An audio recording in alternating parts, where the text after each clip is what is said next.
We all know Elon Musk, founder and CEO of Tesla, SpaceX, and many other companies. He is the richest man on earth with a fortune of more than $250 billion at the time of shooting this video. Second on our list is Jeff Bezos, owner of Amazon, who is currently ranked second with his wealth estimated at $215 billion.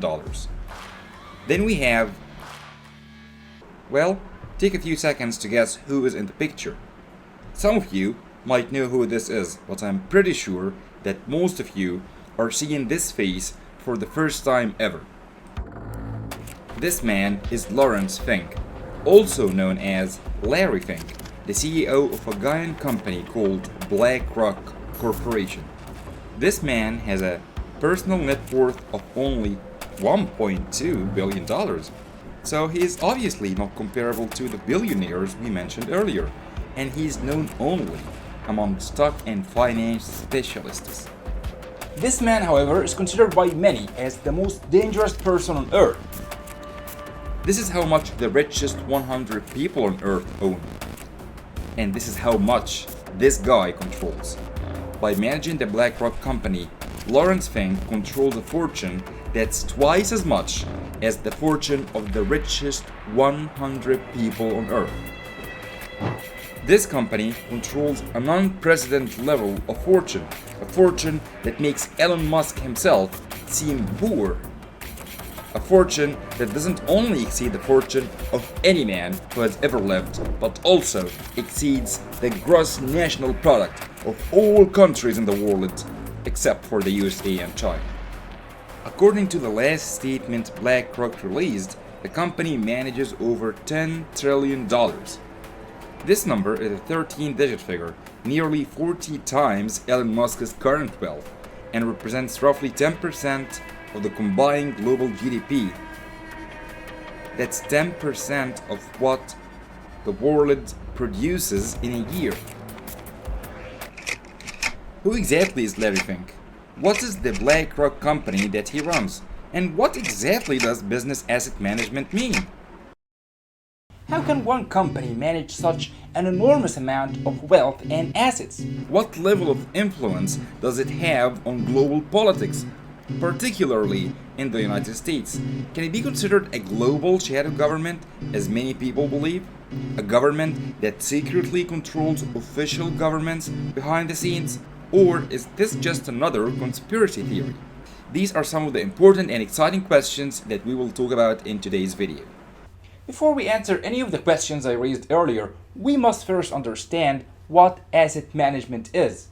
Asset management is the process of growing wealth over time by strategically investing it in a way that keeps its value growing. But who are the typical asset managers? Well, there are individuals and companies specialized in managing these assets.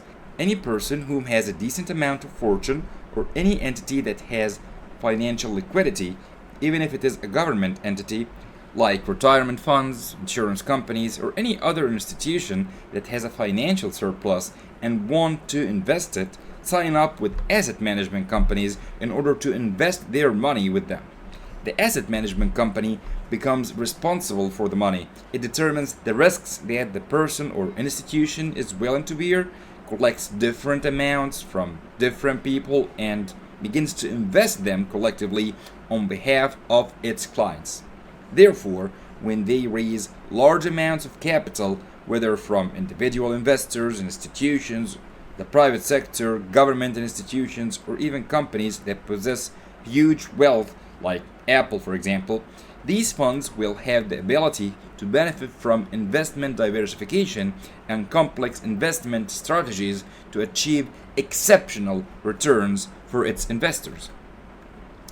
Now, the other question that might jump to your mind is, what do these asset management funds invest in?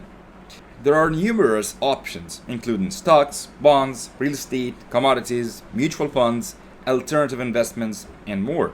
Now, let's forget about asset management for a moment and focus on the early life of the most dangerous man on earth, Larry Fink. Larry was born in 1952 in the San Fernando Valley in California.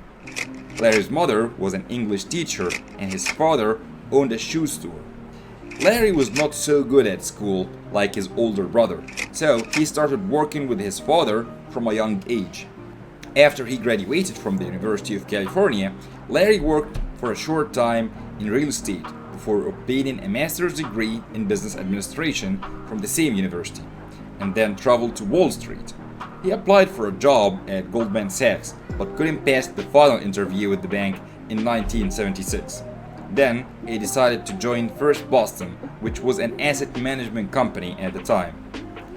Larry began his career in the bond trading department, where he primarily traded mortgage-backed securities because of his experience in real estate. Larry had an exceptional talent for trading and asset management. In just 2 years, his reputation grew significantly, and he built a strong, dedicated team within the company. Within a few years, Larry made history as the youngest CEO of First Boston at just 31 years old. He was also the youngest member of the company's management committee. He quickly became a rising star in the industry. Suddenly, everything changed in 1986 when the department under his management lost $100 million after interest rates unexpectedly went down.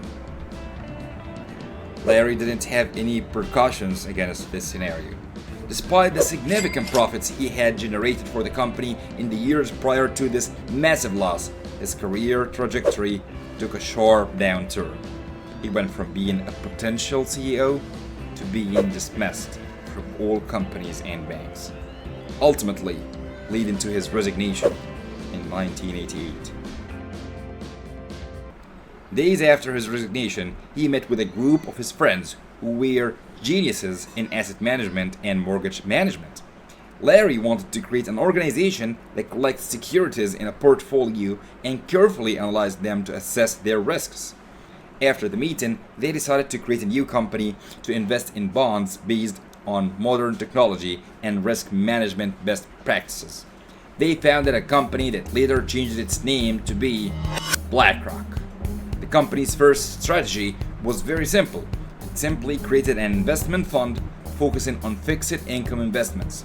Other asset management funds at that time focused on short-term investments and multiple purchases and sales of stocks to make profit. Larry and his associates decided to reduce trading operations and follow a strategy known as buy and hold, which means investing in safe assets that give almost constant returns and at the same time ensure that their value doubles over time. This was a good strategy to make BlackRock a successful company, but this was not what made BlackRock the biggest asset management company in the world. This was only the beginning. At that time, the company had two important figures. Ben Gallup, a mathematics genius who was the chief designer of many risk management tools at Larry Fink's old company, First Boston, and his colleague Charlie Hallock, whose mission was to develop technology that could connect financial markets with computer power, so that company could predict the risks of investing in securities. His innovation marked a financial revolution on Wall Street. The renowned financial services company Blackstone agreed to finance the new project with $5 million in exchange for 50% of its shares. Fink and his team immediately began focusing on the most crucial aspect of their new company, that is to analyze indicators, assess risks, and make informed investment decisions. They call that application they have created Assets, Liabilities, Debts, and Derivatives Investment Network. Yeah, I know, it's kind of a long name. So, that application was more famous among Wall Street traders as Aladdin, which takes the first letter of every word of the original name of the application. So, this application was basically named after the famous genie from Aladdin's legendary story. But what exactly does Aladdin do? Simply put, it's a huge network with 5,000 highly powerful computers which collects data from all markets, companies, and assets. Using machine learning, it makes 250,000 transactions daily, each with remarkable precision in just a fraction of a second. In simple terms, The Aladdin network operates as a comprehensive nervous system, not only for BlackRock, but also for asset managers throughout Wall Street, as I'll show you later. Naming this application Aladdin was an excellent choice. During the next few years, the application became like a true Aladdin lamp. In just 6 years since its founding, BlackRock's assets portfolio grew to $23 billion, and its workforce expanded to 150 employees. Till that time, BlackRock was just a branch of Blackstone. After that, BlackRock was separated from Blackstone in the mid-90s and entered its first public offering on the stock exchange in 1999. At that moment, it was managing assets worth more than $156 billion. All of this unfolded before a significant turning point in the company's journey. I'm referring to two major global crises that, ironically, proved to be a blessing to BlackRock. The first crisis emerged at the beginning of the millennium, which is commonly known as the bursting of the dot-com bubble. This major collapse had the most prominent technological companies in the market at that time, leading investors to seek out stable, low-risk investments in pursuit of consistent, even if modest, profits. This turbulent period, however, eliminated BlackRock's largest competitors from the market and provided the company with a priceless opportunity to challenge some of its most prominent rivals. This allowed BlackRock to evolve from a successful bond investment firm into the largest financial asset management company in the world. One of the most important deals that took place in 2006 was when BlackRock bought all the investment assets of Merrill Lynch, the huge financial company which was in a bad financial situation at that time, in a deal worth $9.7 billion. This deal alone boosted the value of the assets managed by BlackRock to $1 trillion. In the year 2009, BlackRock concluded a deal that was considered the most important deal in its history and was known as the deal of the century on Wall Street. This deal was BlackRock purchasing Barclays Global Investors, the huge investment arm of the British bank Barclays, owner of the iShares funds, with a value of $13.5 billion. Today, iShares is a globally recognized brand and stands as the largest and most influential issuer of index funds in the world. By now, you might be thinking, these couple of good deals are what made BlackRock what it is today. Well, think again. I told you earlier that two major crises made BlackRock the tycoon it is today. The first one was the dot-com bubble burst. The second was the global financial crisis in 2008. At that time, almost all businessmen and investment professionals in the US and Europe wanted help from BlackRock and their famous Aladdin computer network.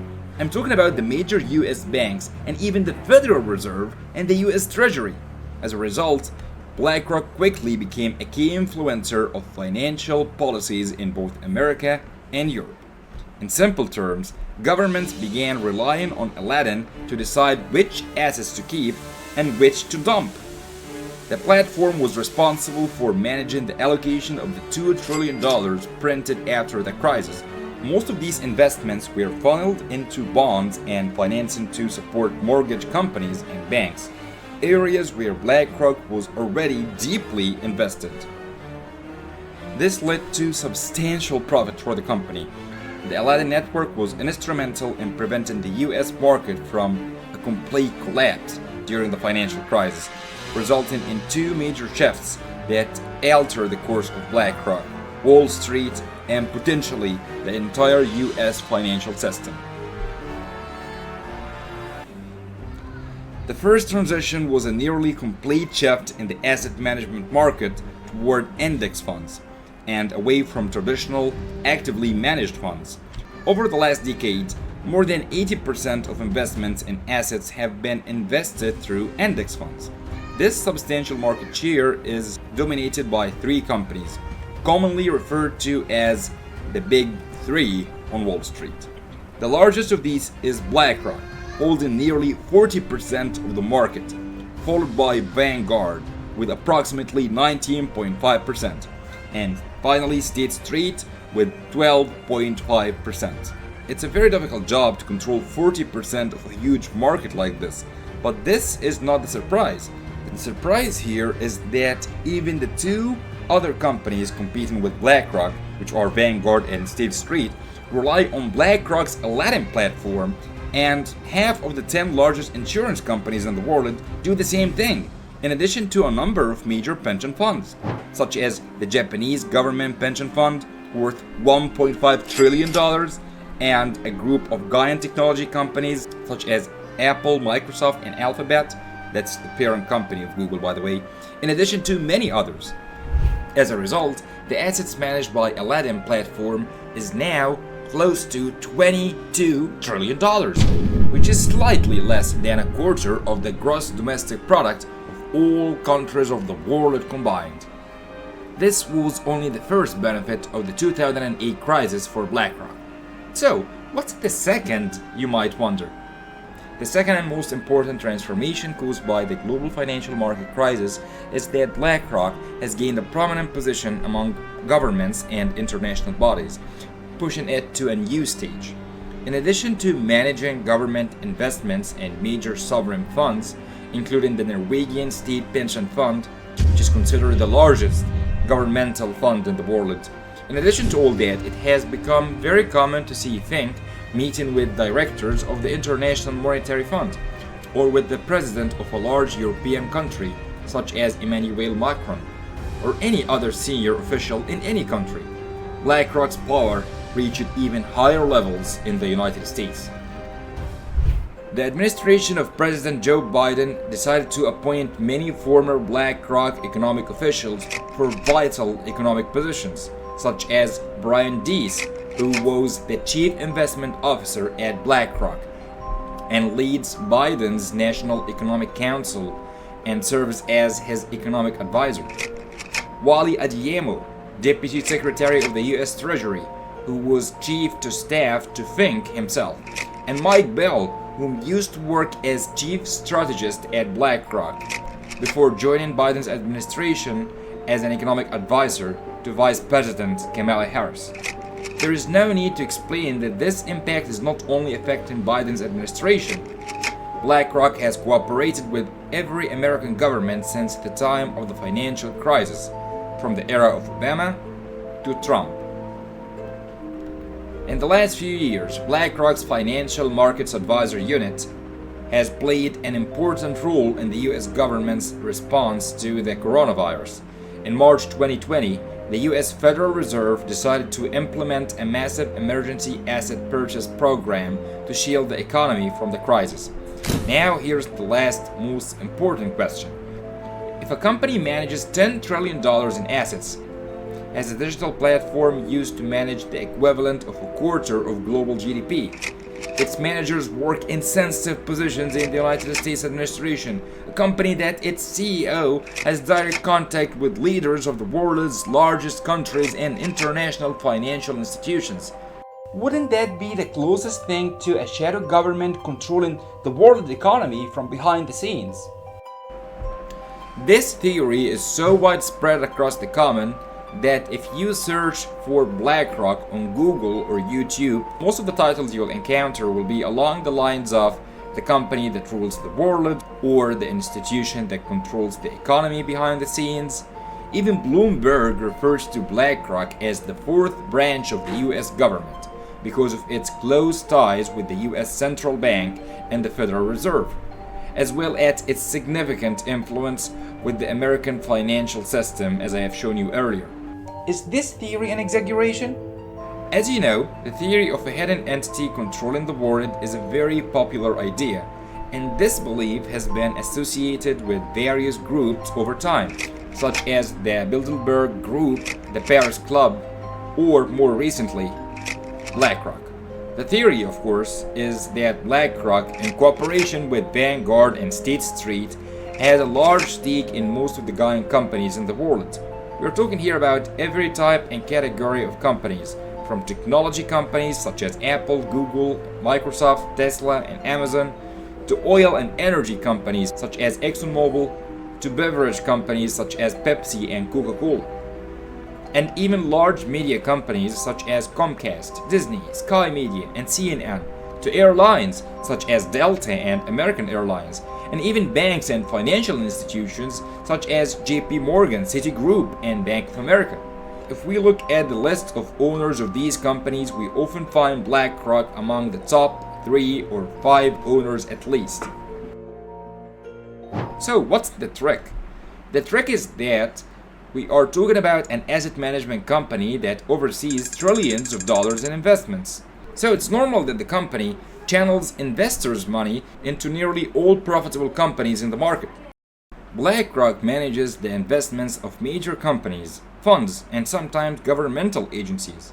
So it's not unusual that their ownership percentages reflect their financial portfolios. What I'm trying to say is that BlackRock and similar companies are not the real owners of these shares, but rather the investors on whose behalf the company manages the assets. And the funny thing is that the investors are often the same large companies such as Apple, Google, JP Morgan, and others, which makes intersecting circles. These companies work hard to make financial surplus, which they give willingly to companies like BlackRock that invest in the stock market in the same shares of those companies. For example, by investing in BlackRock, Pepsi indirectly invests in Coca-Cola, and Google indirectly invests in Microsoft, and so on. The immense power grants BlackRock voting rights and influence over the boards of directors of most of the world's largest companies, along with significant and unprecedented financial control. This control can be used to pressure these companies to adopt certain views, and it also extends to influence countries and governments that have a vested interest in protecting their companies and the assets of their investments. All this goes without mentioning the small but existing possibility of hacking a system like Aladdin, which could have a catastrophic and devastating impact on the economy of every single country in the world. Now I have a question to you. Do you think that a company or an entity could have the influence and power necessary to play the role of a global shadow government? Or is this idea one of the many conspiracy theories out there? I'll check all your answers in the comments below. If you liked this video, tell your friends about us, they might like it too. Like, subscribe, and turn on the notification bell to receive notifications about our newest videos. See you in the next one.